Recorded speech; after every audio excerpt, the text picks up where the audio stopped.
अस्सलाम वालेकुम dear viewers, मैं डॉक्टर शमाइला तनवीर हूँ और कंसल्टेंट गायनेकोलॉजिस्ट हूँ कायद आज़म इंटरनेशनल हॉस्पिटल इस्लामाबाद में। क्या हाल है आपके? उम्मीद है सब लोग ठीक ठाक होंगे। मेरी इससे पहले बहुत सी मल्टीपल वीडियोस आ चुकी हैं डिफरेंट टॉपिक्स पे। आज जो टॉपिक जो मैंने चुना है ये बहुत ही कॉमन है, जिसे कहते हैं ना कि हवा चल गई है। इसका नाम है पॉलीसिस्टिक ओवेरियन डिजीज और साथ ही इसके हैं polycystic ovarian syndrome. I am sure पीकॉस के नाम से मशहूर है, तमाम बच्चियों को बड़ों को इसके बारे में पता भी है। थोड़ा सा आपको बताना चाहूंगी इसकी वजूहात और इसकी रेमेडी क्या क्या हो सकती है। तो नंबर 1, इसके अंदर होता क्या है कि अंडेदानियां हमारी हैं, उसमें छोटी छोटी पानी की थैलियां सी बन जाती हैं और उन थैलियों के अंदर अच्छे एग्स नहीं बन पाते, जिसकी वजह से वजन का बढ़ जाना, सर के बाल उतरना, चेहरे पे दाने आ जाना, चेहरे पे बाकी जिस्म पे बालों की तादाद ज्यादा आ जाना और साथ ही साथ बांझपन में इजाफा हो रहा है। अब इसमें करना क्या है? ये तो आप सब लोग गूगल करते होंगे, आपको ये सब बता देते होंगे ये चीजें होती हैं, लेकिन इसमें रोल हमारा और आपका क्या होगा?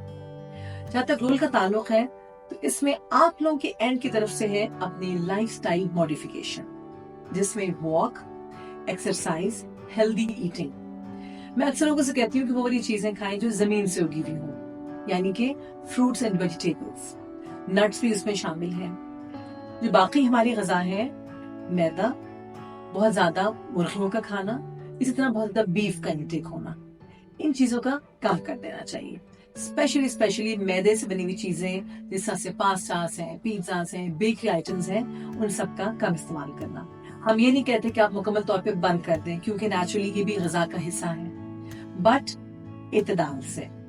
आप वीकेंड के ऊपर या हफ्ते में एक दिन आप जरूर खाएं, लेकिन बाकी 7 दिन आपने बाकी जो है वेजिटेबल्स के ऊपर जोर देना है, स्पेशली ग्रीन वेजिटेबल्स, जिसमें ब्रोकली भी आ जाती है, पालक है, साग है, ऐसी तरह चीजें जो है ना आपने ज्यादा इस्तेमाल करनी है। एक्सरसाइज और वॉक, हफ्ते में 5 दिन हाफ एन आवर विगरस आपने एक्सरसाइज करें या वॉक करें, और स्पेशली सुबह की जब डीप ब्रीदिंग करेंगे तो फ्रेश ऑक्सीजन जाएगी, जो कि आपके तमाम बॉडी में ऐसे जो फ्री रेडिकल्स होते हैं, जो ऐसी जो चीजें जो बॉडी के लिए हार्मफुल होती है, उनको वो खत्म करेंगे। तो ये तो हो गया जो आप लोग कर सकते हो।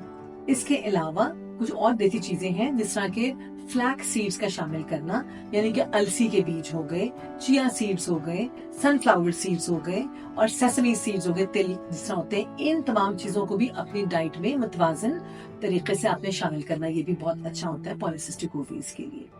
पानी का इस्तेमाल, स्पेशली पानी, बच्चियां हमारी पानी बहुत कम पीती हैं। दिन में 10 से 12 ग्लास और 2 ग्लास हर मील से पहले 15 मिनट आपने लाजमी लेने हैं। अब हमने क्या करना है? एज अ डॉक्टर जब पेशेंट्स हमारे पास आते हैं तो हम ये रिव्यू करते हैं कि इनका प्रॉब्लम बेसिकली क्या है। चाहे बांझपन के साथ आई हैं, मोटापे के साथ आई हैं, सर के बाल बहुत ज्यादा गिर रहे हैं, व्हाट इज द रीजन, ये चाहते क्या हैं। यूजुअली पेशेंट्स हमारे पास पीरियड्स के इरेगुलर होने की वजह से आते हैं, कि पीरियड जिसमें इरेगुलर होते हैं, टाइम पे नहीं आ रहे, 2 महीने बाद आते हैं, 3 महीने बाद आते हैं। तो हर चीज को सेपरेटली हमने डील करना है। लेकिन कुछ चीजें हैं, कुछ ऐसी एडवाइस है जो हम हर एक को म्यूचुअल एडवाइस देते हैं। जैसे मैंने आपको बताया, वॉक का हम भी बताते हैं, अपना लो फैट आपने फूड आपने खाना है, कार्बोहाइड्रेट्स आपने कम अपने करने हैं, प्रोटीन्स को आपने बढ़ाना है। साथ साथ कुछ ऐसी गजाइयां, कुछ ऐसी दवा अद्वियात हैं जो कि शामिल करनी है। पॉलीसिस्टिक ओवरीज के अंदर इंसुलिन की रेजिस्टेंस हो जाती है, जिसकी वजह से ज़्यादतीस का हो जाना और वजन बढ़ जाना बहुत कॉमन है। तो देयर आर मेडिसिन जिसे हम ग्लूकोफेज कहते हैं, मेटफॉर्मिन जिसका एक्चुअल इंग्रेडिएंट है, ये हम पेशेंट्स को बताते हैं कि शुरू कर दीजिए उसकी गोलियां सुबह शाम, और बतदरीज हम इसकी डोज बढ़ाते जाते हैं, जिससे इंसुलिन रेजिस्टेंस भी कम होती है, डायबिटीज के चांसेस भी कम होते हैं और वेट लॉस में भी मदद होती है।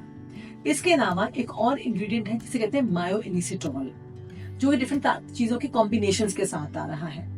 मायोइनिसिटोल एक तरह की विटामिन है जो कि ओवरीज के लिए, आम जबान में ओवरीज के लिए एक फूड सप्लीमेंट है, उसकी तकवियत के लिए, उनमें हेल्दी एग्स बनाने के लिए और पीरियड्स को रेगुलेट करने के लिए। साथ ही साथ इससे वेट लॉस होता है। पहले सिंपल मायोनिस्टोल आया करता था दवाइयों में, गोलियों की फॉर्म में, साशे की फॉर्म में, और बहुत थोड़ा मिकदार होता था। अब लेटेस्ट बहुत बेहतर हमारे पास साशेज आ चुके हैं, जिसके अंदर माइनिस्टॉल की मिकदार भी बेहतर होगी, 2000 से 4000 ग्राम्स के उसके अंदर आगे मिलीग्राम्स, और साथ में उसकी और भी चीजें ऐड होगी, कुछ विटामिन है, कुछ डी कायरो है, और मल्टीपल चीजें, vitamin C, folic acid addition हो चुका है, जिससे इन तमाम चीजों की अफादियत मजीद बेहतर हो जाती है। सो प्यारी बहनों, दवाइयां तो हमने देनी ही देनी है। आप लोगों ने हमारे साथ मिलके इस डिजीज को खात्मे की तरफ लेके जाना है।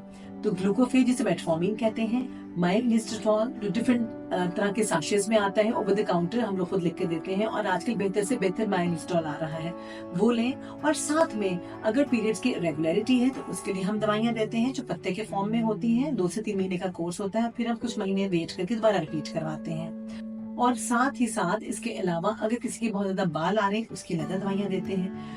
अगर पेशेंट्स बांझपन के साथ आ रही हैं, तो इन तमाम चीजों के साथ पहले पीरियड्स को रेगुलेट करके 3 मंथ दवाइयां देके, कॉन्ट्रासेप्टिव पिल्स होती हैं जो कि, ताकि पीरियड्स रेगुलेट हो जाए, और फिर हम हमल के लिए दवाइयां और टीकों का इस्तेमाल करवाते हैं। सो नटशेल के अंदर लाइफस्टाइल मॉडिफिकेशन आपकी तरफ से, और कुछ दवाइयां जो कि गोलियां और साशेज की सूरत में हमारी तरफ से।